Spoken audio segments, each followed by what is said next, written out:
नमस्कार दोस्तों, आज हम शिक्षण विधि की श्रृंखला में विश्लेषण विधि को पढ़ने वाले हैं।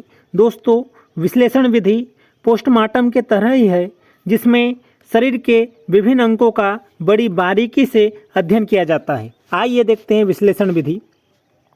एक शिक्षण विधि है जिसमें किसी विषय, समस्या या नियम को छोटे छोटे भागों में तोड़कर समझाया जाता है। इसमें छात्र क्यों, कैसे और क्यों नहीं जैसे प्रश्नों के माध्यम से गहराई से सीखता है। दोस्तों, विश्लेषण विधि की परिभाषा देखिए। जिस विधि में किसी विषय को उसके घटकों में बांटकर तर्क, कारण और प्रमाण के साथ समझाया जाता है, उसे विश्लेषण विधि कहते हैं। दोस्तों, आपने बचपन में कंचे खेले होंगे। जिस प्रकार से कंचों के समूह को हम अलग अलग कर देते हैं और एक एक समूह का, एक एक कंचों का हम विश्लेषण करते हैं, वही हमारी विश्लेषण विधि है। विश्लेषण विधि के सोपान। पहला सोपान है समस्या या विषय का चयन। सबसे पहले हम किसी विषय का विश्लेषण करने वाले हैं, तो सबसे पहले क्या समस्या है और उस समस्या का हमको चयन करना है। दूसरा है तथ्यों का संग्रह। तथ्यों का संग्रह, कौन कौन से तथ्य इसमें शामिल करना है, इसका संग्रह करना है। तीसरा है तुलना या वर्गीकरण।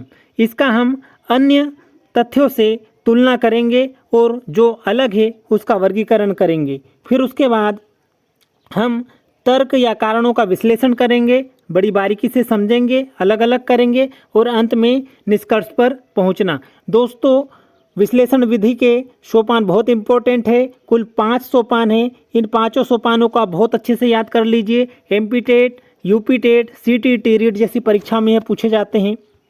उसके बाद विश्लेषण विधि की विशेषता, तर्क शक्ति का विकास। जब हम कोई भी विषय वस्तु को बहुत बारीकी से समझते हैं और एकदम अंत तक समझने का प्रयास करते हैं, तो स्वभाव से स्वतः ही हमारी तर्क शक्ति का विकास होता है। गहरी समझ पैदा करती है। जब हम किसी भी विषय को बहुत गहन अध्ययन करेंगे तो उसकी गहरी समझ पैदा होती है।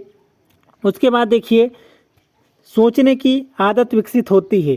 जब हम किसी का विश्लेषण करेंगे, बहुत डीप में सोचेंगे, तो हम अलग अलग तथ्यों पर विश्लेषण करेंगे। अलग अलग तथ्य, अलग अलग जानकारी हमको एकत्रित करना होता है। उसके बाद हम जब निष्कर्ष तक पहुंचेंगे तो हमारे पास बहुत सारी जानकारी एकत्रित हो जाती है। इस प्रकार हमारे सोचने की आदत भी विकसित हो जाती है। छात्र सक्रिय रहता है। कोई भी जहां पर छात्र को शामिल होकर एकदम गहराई तक सीखना होता है, वहां पर छात्र हमेशा शामिल होता है और छात्र करके सीखता है। उसके बाद विश्लेषण विधि के लाभ देखिए। विषय स्पष्ट होता है। जब छात्र एकदम बारीकी से किसी भी विषय को समझता है तो स्वतः ही विषय स्पष्ट हो जाता है, स्थायी ज्ञान प्राप्त हो जाता है। जैसे ही छात्र किसी विषय को समझता है और हल करता है, स्वयं करके देखता है, तो ज्ञान स्थायी हो जाता है। प्रतियोगी परीक्षाओं में सहायक। कोई भी छात्र जो प्रतियोगी परीक्षा की तैयारी कर रहा है, जैसे नीट, जेईई जैसे एग्जामों की तैयारी कर रहा हो, या आप जैसे एमपी टेट वर्ग 3 की तैयारी कर रहे हैं, तो आपको विश्लेषण विधि का सहारा लेना चाहिए। कोई भी विषय को आपको बहुत डीप पढ़ना होगा, तभी सिलेक्शन होगा। उसके बाद समस्या समाधान की क्षमता बढ़ती है। इसमें जैसे ही हम हल करते हैं, अनेक समस्या आती है और उसका समाधान कैसे करना है, ये विश्लेषण विधि सिखाती है। उसके बाद विश्लेषण विधि की सीमाएं। समय अधिक लगता है। दोस्तों, यह विधि में समय अधिक इसलिए लगता है क्योंकि हमको छोटे छोटे पार्ट में तोड़कर एकदम निष्कर्ष तक पहुंचना पड़ता है, इसलिए इसमें समय अधिक लगता है। हर विषय के लिए उपयुक्त नहीं है। यह हर विषय के लिए उपयुक्त नहीं है।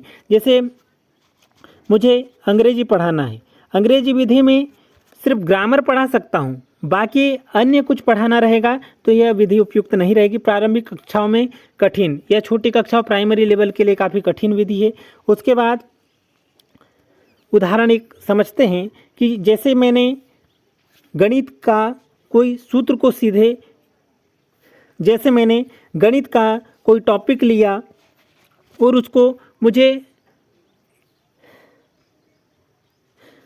जैसे मैंने गणित में किसी सूत्र को सीधे याद न कराकर पहले उसके भागों को समझाना, फिर तर्क से सूत्र निकालना विश्लेषण विधि है।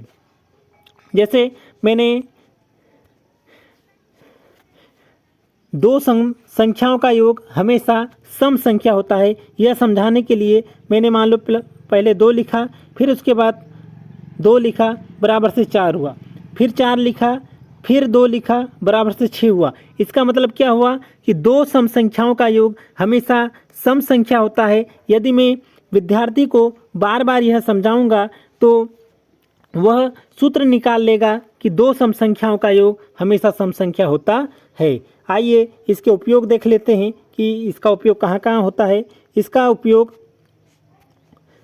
गणित शिक्षण में, विज्ञान शिक्षण में, व्याकरण में और उच्च कक्षाओं में।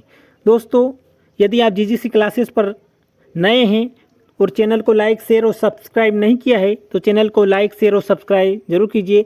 सुनने के लिए बहुत बहुत धन्यवाद और कमेंट में बताइए कि अगली विधि कौन सी पढ़ाना है।